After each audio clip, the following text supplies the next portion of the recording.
Welcome to The Author's Edge. This is marketing for authors and people who should be. This podcast is where we dive into the art and strategy of connecting your words to the world. And today's guest is going to blow your mind. She might blow your mind from her books or her boldness or her innovative mindset or her literary citizenship. She encourages practical advice and literary action for everyone. She might even change how you see your path in publishing. I know she did for me. Courtney Maum is the brilliant mind behind 5 books in 5 different genres, including the groundbreaking guide Before and After the Book Deal, which I'm waving at you right now. Vanity Fair named this book one of the top 10 best books for writers. So if you don't have it, check the show notes. It'll be there.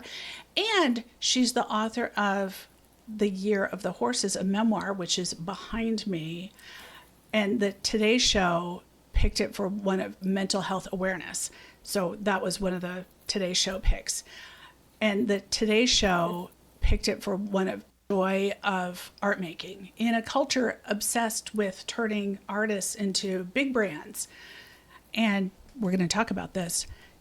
She runs a best-selling Substack about publishing, and you can sign up. Again, show notes.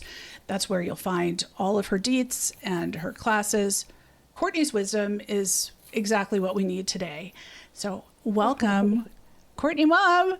So glad to have you. Oh, what a generous introduction. Thank you. I'm honored to be here. And hello, everybody who's listening. Well, I'm so glad you're taking the time and allowing us to dig deep into what makes you tick. Because just yesterday, I was on a call with someone just asking some questions. And she was saying, it's just so hard. It's just so hard to figure out, what do you need to know? What's next? I want someone to tell me directly so I'm prepared, because I also am living this life. And I said, I'm talking to Courtney tomorrow. And I said, do you have any questions for her? And she's like, oh my God. I mean, now you put me on the spot. I don't know. She's so comprehensive. I love her Substack. And I was like, okay, it's okay. Take it. We're okay. You're fine. So she couldn't think of a question, but she did want me to say thank you. Well, my goodness. I mean, how lovely. She was very lovely. And also, I'm sure she has lots of questions, but it's just too overwhelming. Well, I did put her on the spot, but sometimes people don't know exactly what their question is, but it's up to us to hear what they are saying they lack. Oh, definitely. I mean, what I meant really when I said, I'm sure she has a lot. I mean, she is representing all of us, right? Like, the writing and publishing has always been hard. It's always been hard, but now it's even harder because there's this marketing layer that is expected. People are expected to bring the knowledge of marketing and self-branding to the table. And first of all, branding and marketing do not go hand in hand with art. I think they're just at opposite ends of the creative spectrum. And not only do a lot of people not know about how to do it, quote unquote authentically, but there's no user manual for breaking into publishing. Now, I tried to write that manual with Before and After the Book Deal. We'll see. And then with my Substack, I guess I'm trying to write the manual on all the branding and professionalization without making yourself want to just give up and run into traffic because you feel like such a sellout, but it's really hard. And for anyone listening, just know that it doesn't matter if you still haven't published or you've got 7 books with an ISBN number, and even maybe some of them have performed well. Like, we are all overwhelmed, constantly wondering, oh, gosh, is this worth it? Do I need to be in all the places? Should I be nowhere? Should I go back to writing on parchment scrolls? It's really hard. Right. We all want to go live in a cave or a cabin in the woods. Yeah. All I want is a pen and a legal pad, old school, just the yellow pad with the... Sure, except that people also want money and some people want fame, and Right. You want to be paid for your art. But with your book, Before and After the Book Deal, well, it's such a celebrated book for writers. But when you were putting it together, it was really like a consolidation of your knowledge and care package for writers. What's one surprising truth about publishing that writers often overlook? Oh my gosh, there's so many. One thing sprung to mind because, you know, that book stemmed more from not my knowledge, but what I didn't know. What I didn't know and found out from making mistakes or found out from gossip or what have you. And then really that book is just super generous people in the industry giving me answers, right? It's me interviewing a lot of people. But I mean, one thing that comes to mind is, especially these days when a lot of people are saying, oh, well, publishers don't do anything for authors. And to some extent that can feel true, but I was shocked, like back with my first books, you know, they were calling me to tell me, oh my gosh, they're going to be on the new fiction table at Barnes and Nobles. And I was like, yeah, and right? Like, yeah, it's new fiction. What's the big deal? And it really wasn't until I started researching for Before and After the Book Deal and asking people questions that I realized that, gosh, I can't even remember what it's called. Publishers have to pay to get your book on those tables. So what they were saying to me, without actually saying it, right, just assuming that I understood the subtext, was that my publisher believed in my book enough to put serious marketing dollars behind it, right? But if no one's teaching I'm trying to teach the subtext, but you're not being taught the subtext in the MFA program. So yeah, I guess long-winded answer is that I discovered how many things publishers actually were doing for authors, how many things they pay for, the marketing efforts behind the scenes, whether it's hiring an amazing graphic designer or really making sure you have the best copy editor that money can secure. You know, they are doing more than we give them credit for, I think. And they don't have really the time to explain to us, here are things that you couldn't possibly do for yourself that we're doing, and how much time and intention. Well, that someone has the time. I mean, I still think that there could be a checklist, onboarding document or PowerPoint. I mean, this is what interns are for, right? Like, someone out there has the time, and in fact, putting together such an onboarding session would save people in publishing an enormous amount of time going forward, because then less like etiquette, you know, mistakes would occur. People, I think, would start to use the CC and BCC options on emails better. They would just understand who does what and why and what is possible and what's not possible. And instead what we have are these authors being launched who, you know, more or less know how to write, but they don't know the business of being in a publishing relationship. And that's not their fault. That's the publisher's fault and the agent's fault, not the author's fault. Like, again, they're not teaching it at the MFA level. They're usually not teaching it at writing workshops. I teach it at mine. But, you know, I mean, it's just, I say this a lot, but it's really true. Like, it doesn't matter what job you are working. I mean, even back when I worked at Starbucks in college, my onboarding for Starbucks was 10 times more professional and thorough than anything I was ever introduced to as a writer. And I was just making people coffee, right? Like, I mean, I had 3 full days with some executives just sort of sitting and learning about the values of the company and the temperatures that things do. You know what I mean?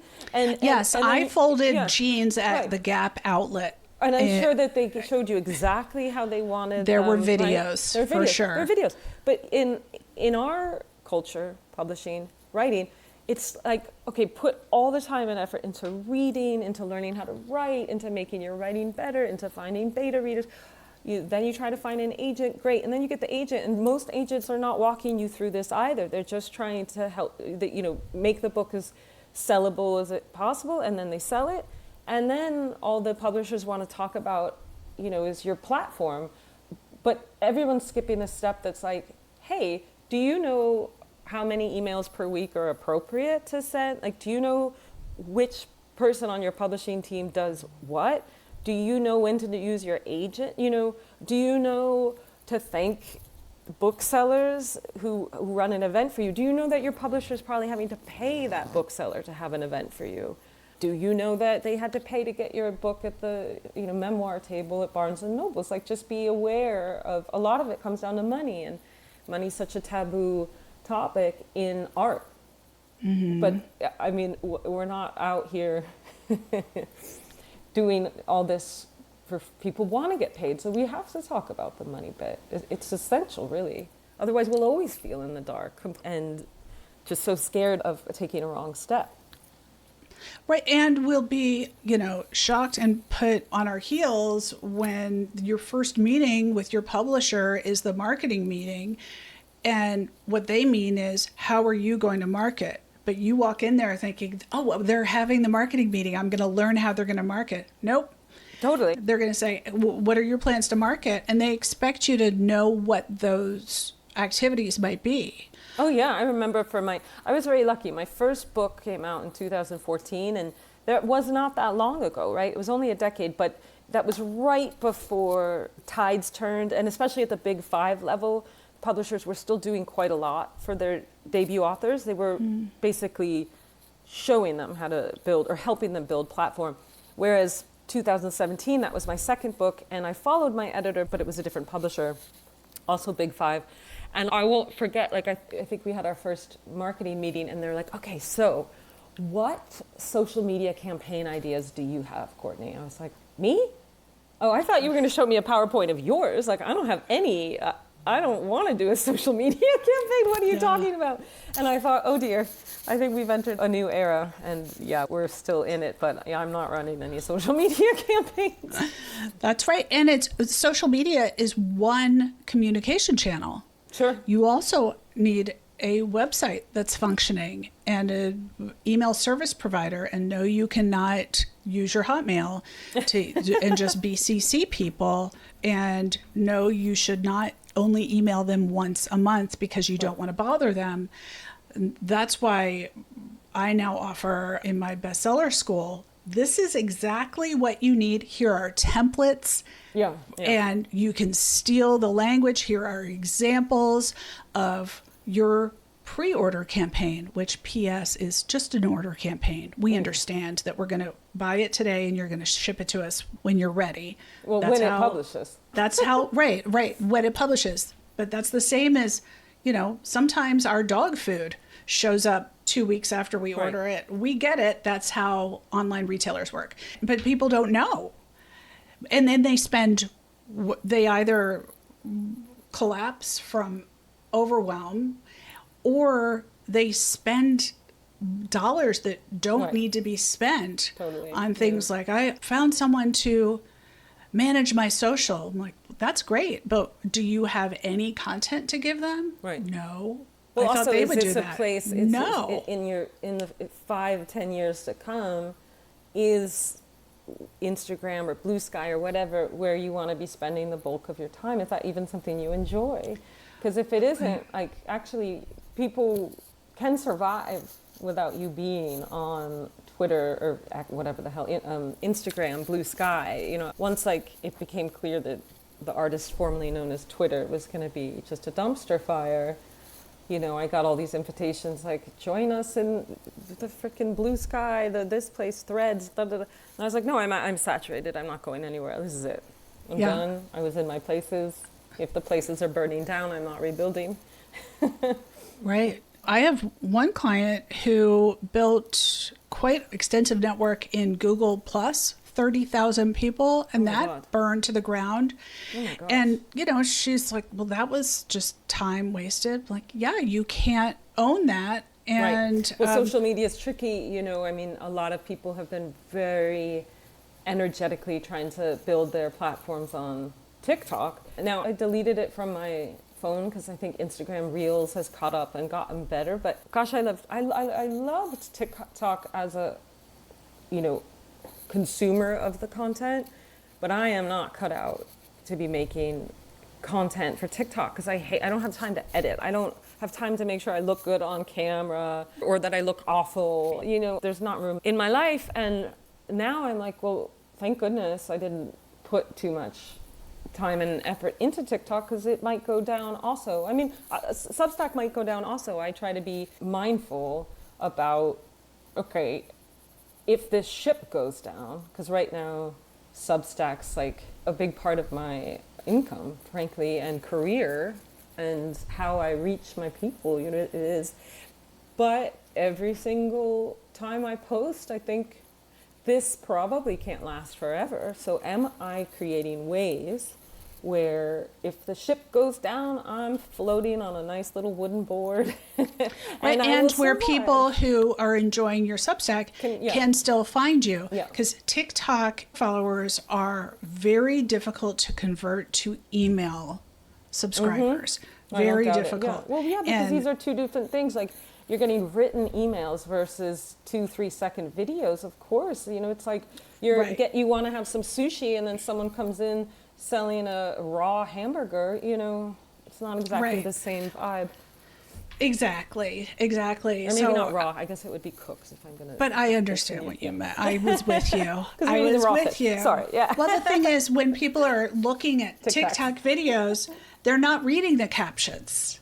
So they're not even in that mindset. You can have what, like 12 characters? Yeah, it's not a reading platform at all. And you know, it takes time for people to understand what they like. I'm a caption person. I am a writer. At this point, I'm mostly like doing stuff on Instagram stories because I am a terrible photographer and my phone is crap. It's constantly covered in like arnica oil. All the photos are bad, and I don't have a lot to put up on the main feed, you know, so I don't know. I saw that picture of you and your new horse cowboy. Yes. Well, it's all equestrian content, But the thing is, we're going to get into this of what do I post? Is that people do want, well, first of all, I also always want more horse content. I want to see pictures of your boots, and I want to know where you got cowboy, because I've had 2 quarter horses, and my first quarter horse was an appendix and came off a cattle ranch. Oh, wow. So smart. We're going to get totally derailed and go into But the thing is, so many people who love you also love. It's funny that you're saying this, because when I was starting I'm 46, and I started writing as an adult when I was 37. And first couple of times I ventured in like posting horse content. I won't name them, but actually some like editors, some big 5 editors, not my people, others, who wrote me with unsolicited advice, which is fine. That was like, you should really create private accounts for any equestrian content. Like, people don't it's going to make you look like, people will think that you're a snob, it's elitist, it's all this stuff. Like, you can't have everything together in just one place. And I was like, well, I'm gonna, because I don't have the time to manage. I already have different Instagram accounts because I run a nonprofit and I run a writing retreat. I literally don't think legally I can have a 4th. Like, I can't. So I don't care, whatever. I don't actually care. Like, my writing matters to me. My follower count on Instagram does not. You know, and at this point, I'm lucky I have enough books out. And my editor doesn't give a hoot either how many people are following me on Instagram.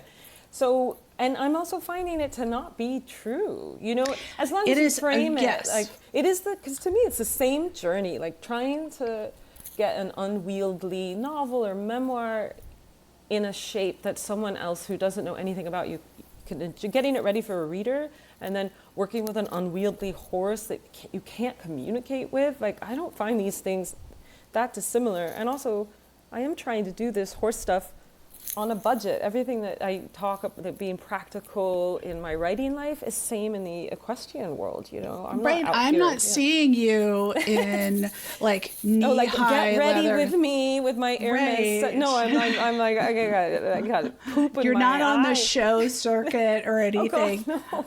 Let's talk about, I just want to time out for a minute for anyone out there who's thinking, well, you know, I have been wondering, can I reveal that I have 5 cats because I live on a farm? Sure. Or, yes, you can.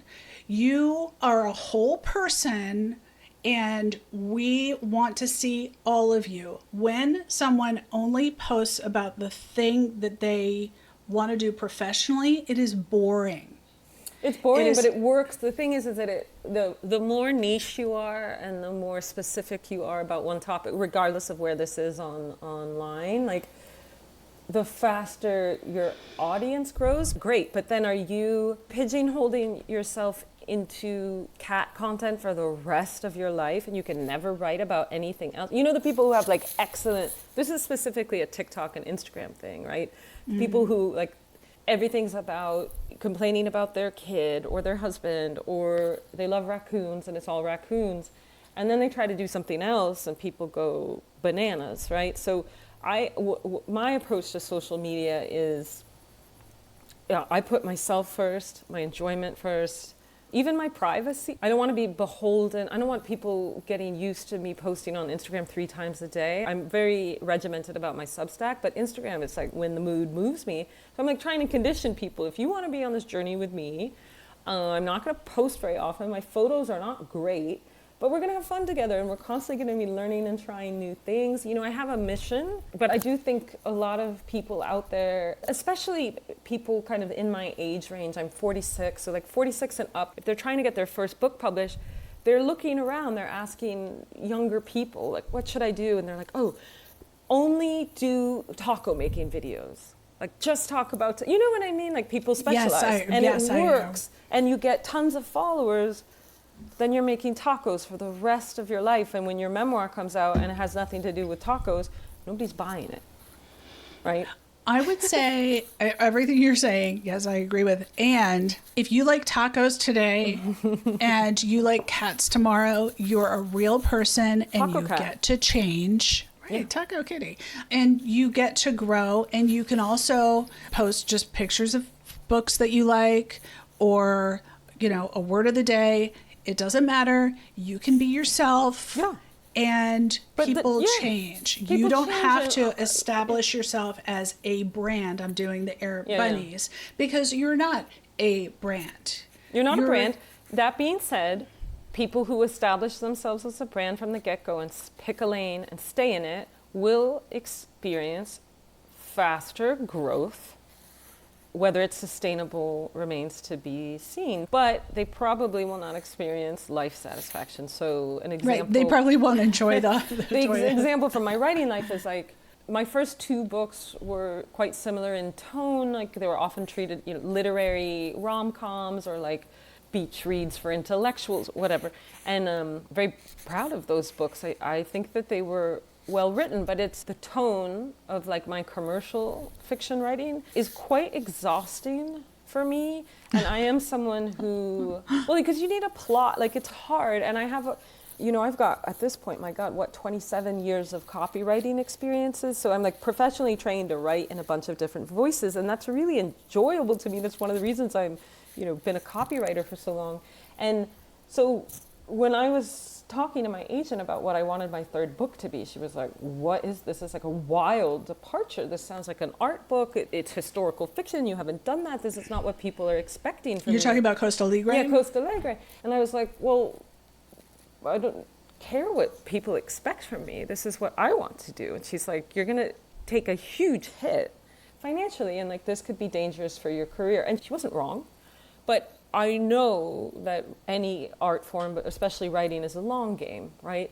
So now I think I'm finally getting to the point. So I've been publishing books for 10 years, but writing for much longer than that. I'm finally getting to the point, and honestly, the Substack is a huge help here, of bringing people in like, yeah, you can actually read all of my backlist and find my voice in each book. And yeah, it's not going to be the same product each time. And there's no doubt in my mind that if I had published a 3rd and a 4th and a 5th book in the vein of what people had started to expect from me, I am having so much fun here without you, and my 2nd book, Touch, I would probably be a wealthy woman, right? But I would be unhappy, and I think I'd hate myself because I would have stopped challenging myself. Mm-hmm. And if I'm not challenging myself, if I'm just resting on laurels that I haven't even given myself, that other people have given me because they like to read my rom-com work, well, then what's the point, honestly? Because like you really, the writer needs to be proud of themselves. Your book, I mean, it's nice when a book performs well. Obviously, we all need money in this economy. It's amazing if your book sells well and you're able to provide for friends and family.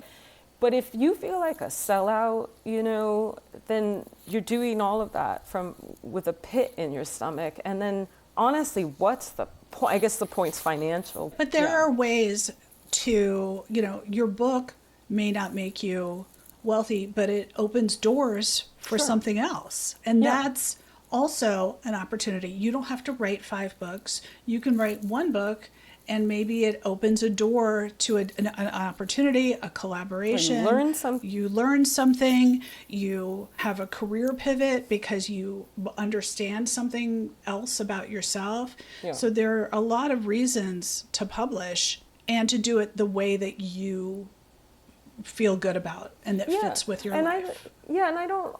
I hope that I don't want to come off at all as bashing someone like a Tana French, right? Someone that, a Stephen King, someone that puts out books of a similar tonality. I mean, I envy that, frankly. I think it's awesome. And as a reader, I love that I'll just automatically get the new Tana French because it's a sure thing, right? I love that. I am incapable of that level of continuity and cohesiveness. I am not capable of it. And knowing that has, first of all, I think allowed me to be a more confident person. It's also allowed me, long game, to convince my agent that I can do this pivot between like commercial fiction and art house stuff, and that, you know, our world won't collapse and my reputation I won't be blacklisted. Like, we can do it. She'll just, every couple of years, she's getting no money from my book deals, and once in a while she will. And she's my 3rd agent, but she's the agent I've done all my books with, and I have to say, like, that's a major motor behind any success I've had, or not even success, but the liberty to jump around. I sometimes call myself polyamorous in publishing. You know, like, if she had forced me to use another agent when I was going to do my indie art books, maybe I wouldn't have done it because I wouldn't have wanted to lose her, you know? So it's just, I feel really fortunate, but I always do want to remind people that if your first book is a psychological thriller, there's going to be a lot of pressure for your 2nd, 3rd, 4th, 5th, 6th, and 7th book to be a psychological thriller, and you'll make more money if you stay in that lane. Right. The thing is, you've had the confidence to take unconventional paths. And while your agent had to get used to that, I think what you're known for, and what I know you for, is that you've pursued approaches and platforms that others haven't. And now we have confidence that when you start something, like, oh, well, let's watch what Courtney does, because she knows how to go all in and make something work. Most recently, your Substack, which 2 years ago when we talked, and if anyone out there wants to watch that interview, it's on YouTube. It's a perennial favorite. You were just saying, hey, I'm going to start this, and because I think people need insider tips on publishing and craft. And that's something you had to have the confidence to try, and also not to dabble in. It wasn't a dabble. You were like, I'm going to invest my time in this, and I'm going to assume that people will come. And well, I mean, I can't give myself, you're giving me a little bit too much credit, because well, okay, I'll take some back.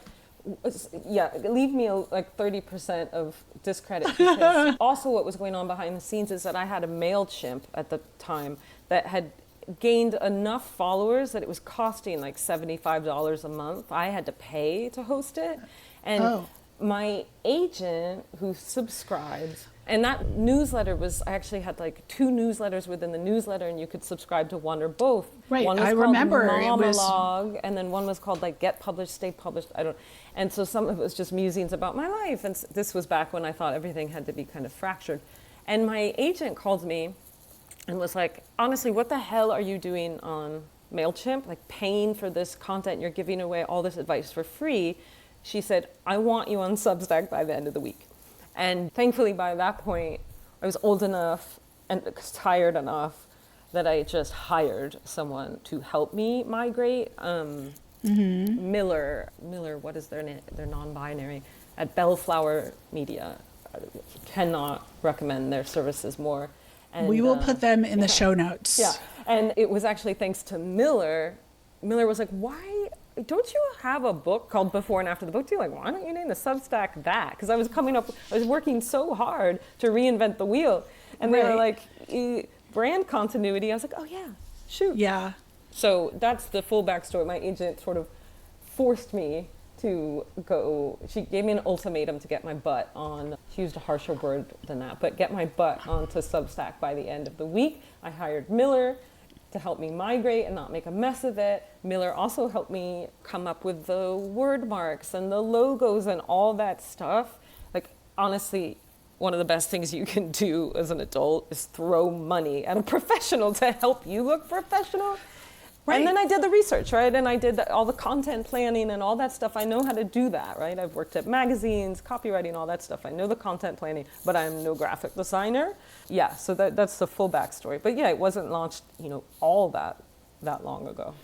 Well, kudos to your agent for coming to you. Most agents don't act like marketing directors, and it sounds like mine does. My agent your is marketing vested director. in me not falling into abject poverty because she wants me to write books. It's wonderful. It's challenging. She works me really hard, but from the get-go has coached me in business. The business of just awesome. Like the long game, keeping confidence and stamina up, and then making money from other directions, not always relying on the book. Right. Well, the number one question I get that I can't answer, but I'm going to make you do it, is should I start a Substack? Yeah. Everyone wants to know. Yeah. So what advice do you have for people who are asking that? Yeah. Okay. So it's complicated, right? Nope. We want a yes or no, and that's it. That's all. Okay. If you want one answer, I'm probably going to say no. Not now. Not right away. Let's put it this way. You should migrate to Substack. At this point in the Substack space, which is it's like a crowded rooftop bar where people are screaming, right? I love it. So if you are trying to get to the bar, to continue the metaphor, and like get a drink, there's no room at the bar. So when you arrive, you need to come with your own bar. You need to come up with your own setup. So it was wonderful that I was able to migrate. I brought over like 3,000 followers or something from my MailChimp, which was a nice, healthy place to start. So if you're going to come to Substack, it's a very professionalized, branded place. This is not tiny letter. It's not even, I guess Beehive is pretty professional, but this is not Tumblr, right? It's really not. You need to come out the gate hot. So what that means is come with some idea of a content calendar, a really dynamic name for your Substack, a tagline. If you have a friend who has a Substack, ask them to let you in behind the scenes to see the many, many, many categories where you have to have copy and visual assets like ready to go. Otherwise, you'll absolutely disappear. It takes a lot of pre-planning and thinking things out before you go live. And the best place to do all of that stuff is on your other social medias. So I didn't really realize I was testing stuff out, but all the years that I'd been on Tumblr and Twitter and Facebook, and getting a sense of like, wow, I never thought people would want to see pictures of my desk, but apparently they like to see the tool. Oh, they don't like when I post this. Oh, my cat's not very popular. Oh, but they love, you know what I mean? I do love a cat pic. Yeah, I mean, if anybody, I don't have a cat, and so I routinely say, if you have cat pics or videos, my cat's not very photogenic, but I love my cat. But share them. But you want to really product test, if you will, your angle, your thing, and practice your storytelling elsewhere, so that when you are ready to come to Substack, you really know what you're coming there for. Because the best Substacks are incredibly specialized. So they don't have to be super, super niche, like, oh, I'm writing only about cucumbers. That's not going to work, right? But maybe you're a vegan who writes about fresh food and fresh perspectives. Like, you want to leave yourself enough. For instance, I've worked with a lot of clients who are writing about trauma in their memoirs, and then they try to have their Substack just be about that very specific trauma. So let's just say it's, I don't know, you had a stillborn baby, right? Yeah, you cannot create a Substack just about, you can create a Facebook group, you could do an anthology, but you can't hitch your wagon to trauma forever because of you, not because of readers, the readers will come, but because of you, because how are you going to write nothing but that? You know, so you need, whatever the central thing is, especially for memoirs, you have to make sure that you're leaving enough space, literally, like leaving enough tags, and what are they called, leaving enough pages or whatever for light content. Where are you going to show the side of you that loves to belly dance? Where are you going to show the side of you that loves erotic novels or loves to, right? And that just takes so much thinking. You can't arrive on Substack on a Wednesday like, hey guys, new here. I'm not sure what I'm going to write about, but I'll find my way. No, that's for your tiny letter. That can be your MailChimp. And also, a lot of people at this point are coming to Substack expecting to support themselves, right, with some annual salary. Like, this takes time. I do have a successful Substack, but I also have 5 books. I've worked in marketing for 25 years. I'm a copywriter. I'm really good. This is like my comfort zone is writing. You're not new. No, my whole career has led up to having a Substack. I did not, like Sarah Jessica Park, open my computer like, one thing I'm thinking about today, right? There's strategy behind, there's a lot of passion, love, and care, but this is hewn from decades of hard work and failings and less failings, some success, So yeah, no, don't run to Substack, especially now, like there's just, because of the growth of Substack and because people are some people are making real money, the cancelers are coming for Substack. So just yesterday, I think at this point will be a bit out in the future, but it's the week before the holidays, and they just announced that they're basically going to be like partnering with Barry Weiss, so everyone's calling for beheadings, and subscription rates are dropping, and I mean, for God's sake, like, unfortunately, free speech is a messy animal, but free speech, if you believe in free speech, like, then we have to believe in free speech. So whatever, I'm just going to hold on. I have a life preserver. If I need to use it, I'll jump off the ship, but whatever. Right. This is my passion, and I'm just like going to keep my head down. At the very least, if you're asking, should I start a Substack, Courtney, you've given people a couple things to do. One, first of all, from me, subscribe to Courtney's Substack. It will help you understand what levels that are possible, because she provides 4 levels. And if you go to, this will be in the show notes, where to go so that you can take a look, but you can reverse engineer the fact that there are 4 levels and what you get based on that, and then take that action yourself, before you actually start. Don't get in there and sort of figure it out. You're not going to wing it. I mean, but I think even before deciding on tiered payment plans, like, you should be publishing off the book pieces and essays. Sure. Get out there and start publishing in magazines and stuff, and like make sure that I mean, if you already have books and you already have publications, then maybe you are ready for a Substack. And again, this is not generalized advice. This is advice for 2025. This is not advice I would have given in 2022. This is current advice for the Substack now. It got crowded really fast. You're going to be a tree that falls down and no one hears it, right?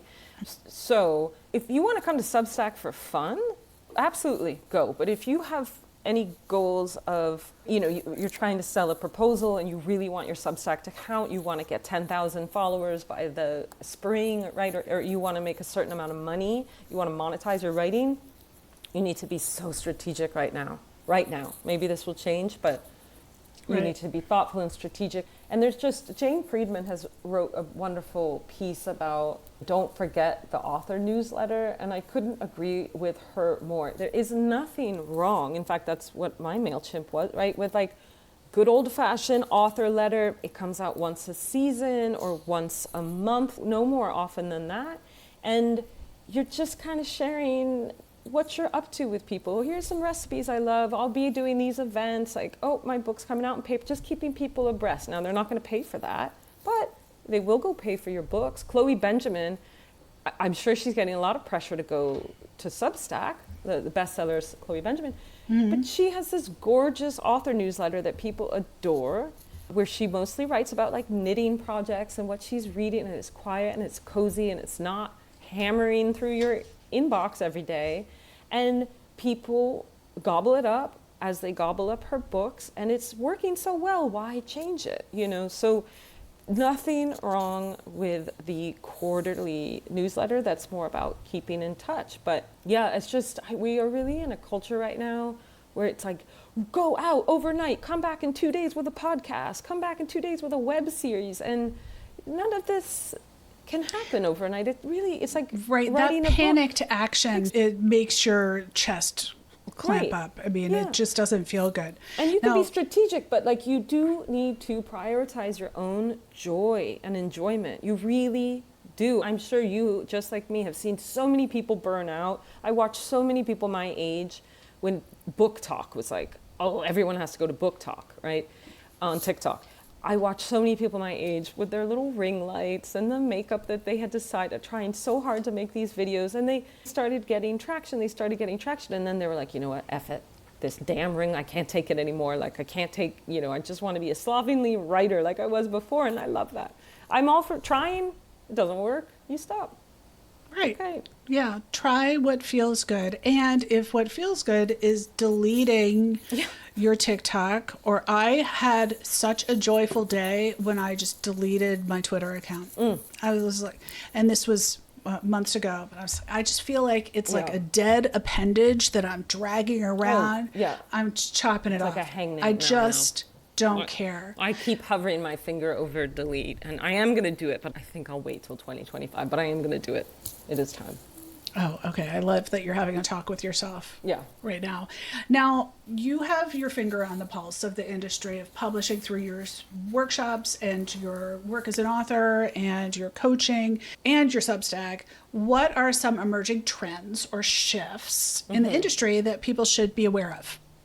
Well, that's a great question. I mean, I write about this specifically in a pretty recent post, something like, is your novel submission ready for 2025? That's specifically about fiction, but general trends are shorter books, like quite short, like almost maximum 70,000 words. You'll notice like novels, even though they're hardcover, they're getting shorter and shorter. Short, tight memoirs. I think the novella is making a comeback. People don't want to admit to that, but if you look at Open Throat by Henry Hoke, which I think was 23,000 words and published in hardcover, I think there is a sweet spot somewhere out there for novellas. Romancy is still getting people excited as a genre. Yes, and it is. And then if you're not doing genre, you know, and if you're going for like big five fiction, which is different than independent fiction, you're going to find success a little quicker if you have a plot and an uplifting vibe, because things are so dark, right? So there is a lot of pressure to have kind of something uplifting. I think the rom-com's making a big comeback, and then, you know, the quiet books, the more literate books, you might be finding better partners at the indie level or even micropress. And then, I mean, another major trend will be self-publishing with no stigma. My request for anyone who wants to self-publish is please make sure your cover rivals anything that's in get a the copy editor, you know, just the cover art. Don't do it yourself on Canva. Well, I think I should probably, let me put that in context. I think that the trend will be self-publishing for people who already have a platform.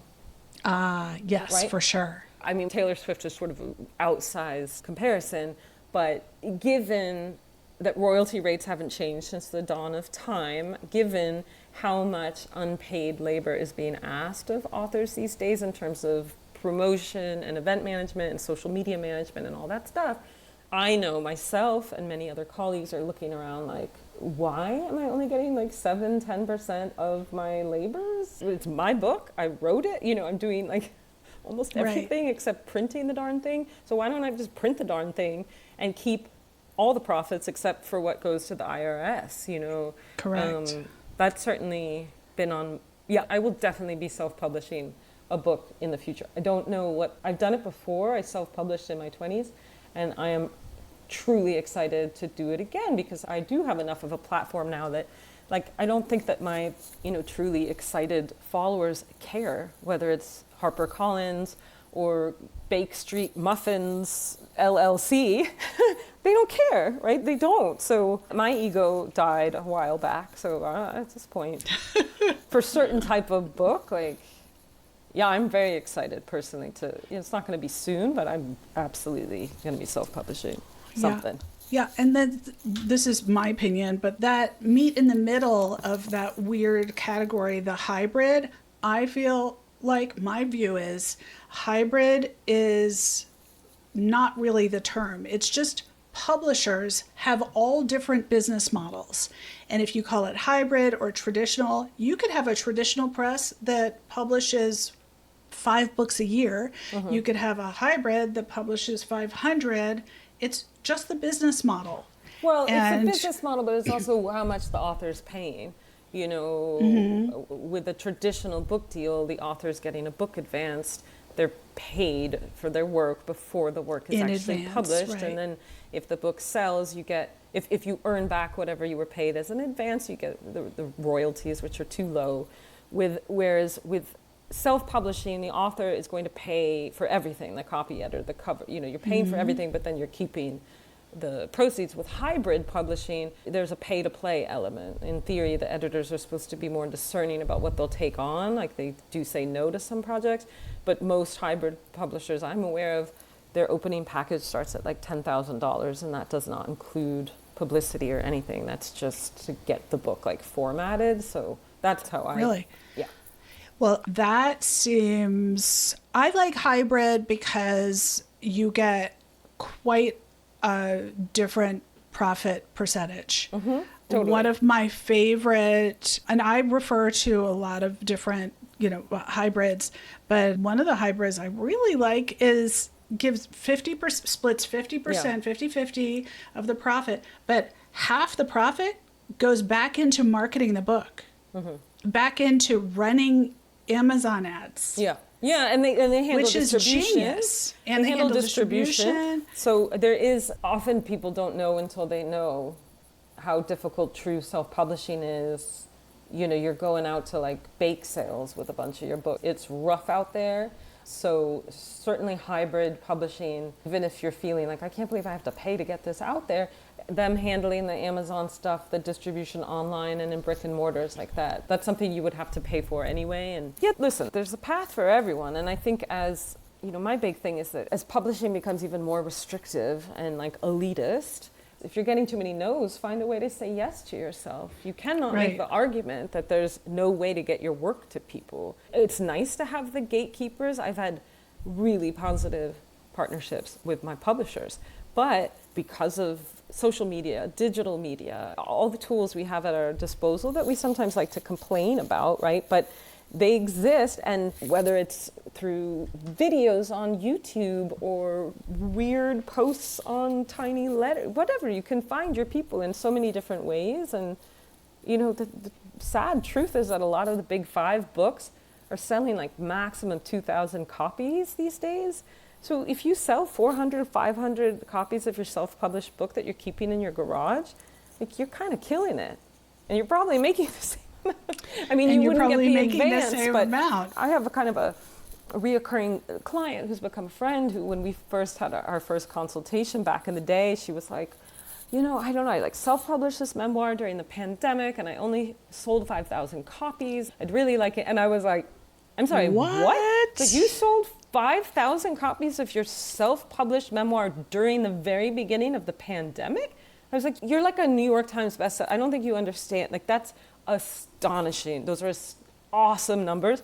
I said, hell no, I'm not going to tell you to go get an agent and just keep doing what you're doing.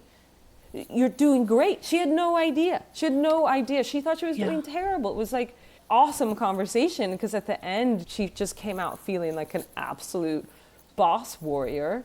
But again, because we're so cagey and nobody wants to admit how few copies or how many copies they sold or what they were paid, we're all just floating out here with assumptions about, oh, my book only sold.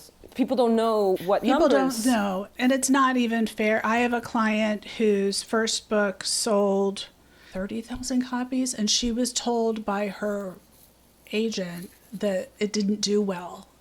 Well, and that agent dropped her, and we had to find her a different agent. I was like, first of all, that is poo.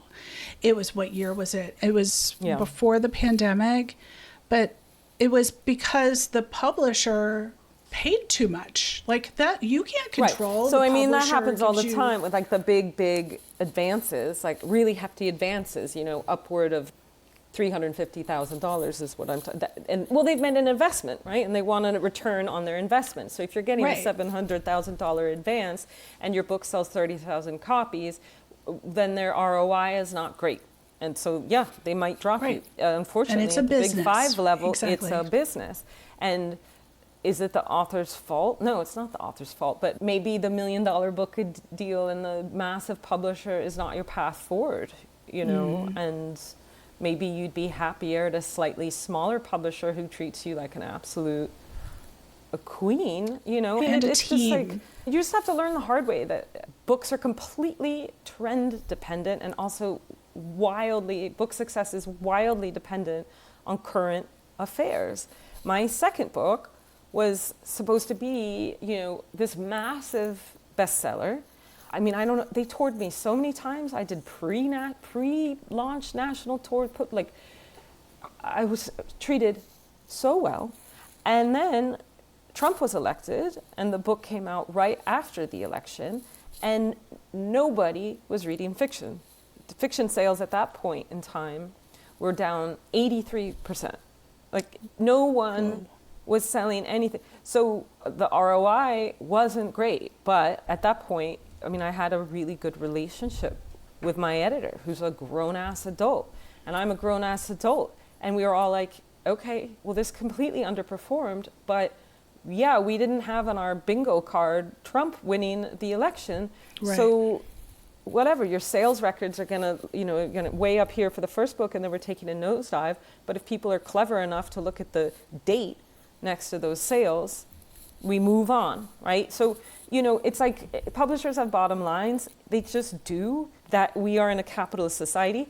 The important thing is to try to partner with conscious capitalists who understand that they are dealing with artists in a trends-based market, and just stick with you. I think it's heartbreaking when the publishers do, or agents drop someone because, you know, their client walked the street and nobody picked them up. Like, that's not how you treat people. So it takes time.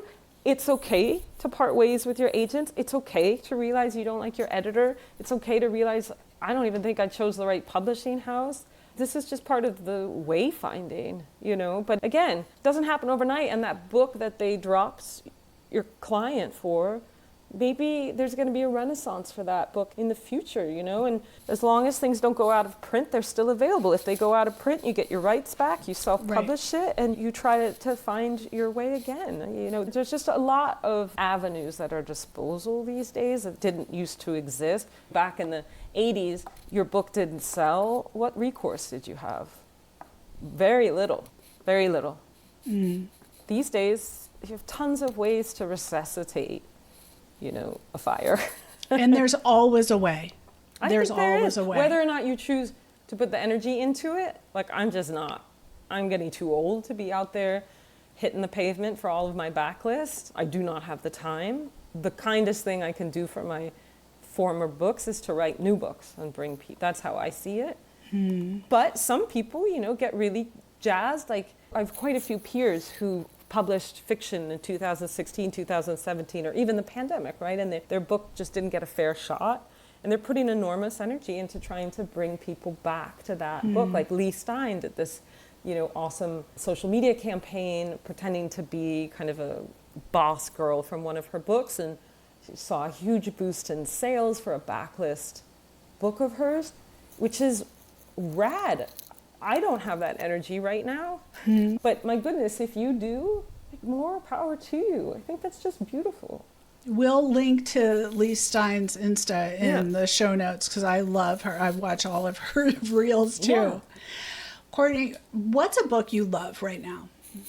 The book I read most recently that I felt super jazzed about was The Bog Wife. I'm so sorry. You'll put it in Kay Chronister. Right, Kay Chronister. And that is from Catapult. Catapult published before and after the book deal. I was seeing a lot of buzz about that book, and I was headed down to Tennessee myself, and the book takes place in the Appalachian Mountains. I just thought it was freaking awesome. It's so atmospheric. It's hard to not spoil it, but basically this is a book about children who were raised in a really isolated manner, believing that they have super special powers, and as their patriarch starts to suffer from an illness, they're realizing that maybe some of what they've been told about their heritage is hogwash. It's, again, so atmospheric. The landscape writing, the botany, the horticulture is gorgeous, but it's also just an incredibly well-told story. I hope it gets optioned because I want to see this film really bad. Oh, I love that. I love all the gothic suspense. I recently read something this is my fun genre, so I'm going to get this book right away. Absolutely escapist. And then I'm about to go on a trip, and I have this stuff in front of me. I'm bringing Nora Lange. I don't know if it's Lange or Lange. I'm going to go with Nora Lange's We Fools or Us Fools, which is just one of the big books of 2024 has been getting so much press, and it's from $2 Radio, which is so rad. $2 Radio is a micro press, right? $2 Radio is out there giving $500 book advances, and this book was just nominated for the National Book Critics. It's had 7 pieces about it in the New York Times. It's absolutely blowing up. Now, if it landed at $2 Radio, which, by the way, they are incredible editors. I almost worked with them on a book of mine. That's not usually the first place you go. So my guess is that book was rejected many, many, many, many times. Hold on. And it should really, I could reading in between the lines incorrectly here. I can't be quoted on this. It's my opinion. But it's just so inspirational, I think, that how well that book has done at a micro press. It's awesome. Yeah. Well, I can't wait to get it. It's Us Fools. Yep. Now, before we call this podcast complete, what do you want to leave our listeners with? Well, when this airs, the holidays will be behind us, but I think something that's really important to me and I think matters and will matter deeply in 2025 is please make the effort to buy books from independent bookstores. I think it's just really essential at this time in our climate and culture that we give no more money to Jeff Bezos. If you are working on having a career in publishing, you need to keep alive these brick and mortar independent bookstores, or even just bookshop doors. Just buy it anywhere but Amazon. Really start making an effort. I mean, you don't have to boycott it completely. I'm not a hypocrite. Once in a while I need a book to arrive overnight for research purposes, right? But just maybe try to live with a ratio in mind. For every 1 book you get on Amazon, you'll make an effort to get 3, not in the following week, but over the season from an independent bookseller. Get out there, buy postcards, buy a pen, just keep them alive. I mean, it sounds like it's not publishing and writing advice, but it is. It's an investment in the You're investing distributor. in your own career. Right. I've seen so many people get really hurt by realizing oh my God, I can't believe I got a book deal. It finally happened. I've been buying books on Amazon for 20 years. I don't have any relationship with the local booksellers. And so they just sort of walk in, right? I've witnessed this happen. They walk in and they're like, hi, so I'm a local author. I just got my first book deal and I'm wondering if you do events. And they're like, oh, are you new to the area? No, I've lived here for decades. And they're like, oh, you're petty. We haven't seen you ever. And you're only coming when you want something. Here's the door, so be savvy, plan ahead, start putting your money where you want your ISBN code to be.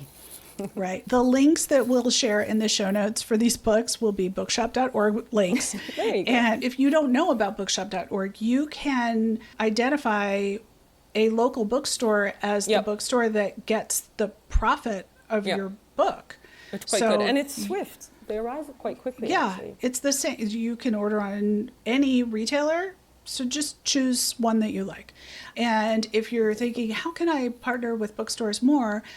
I will link to the podcast episode I did on that, because bookstores are also don't want to host your event and have you tell people, it's okay, just bring your book. No, effing no. Right. You have to, no.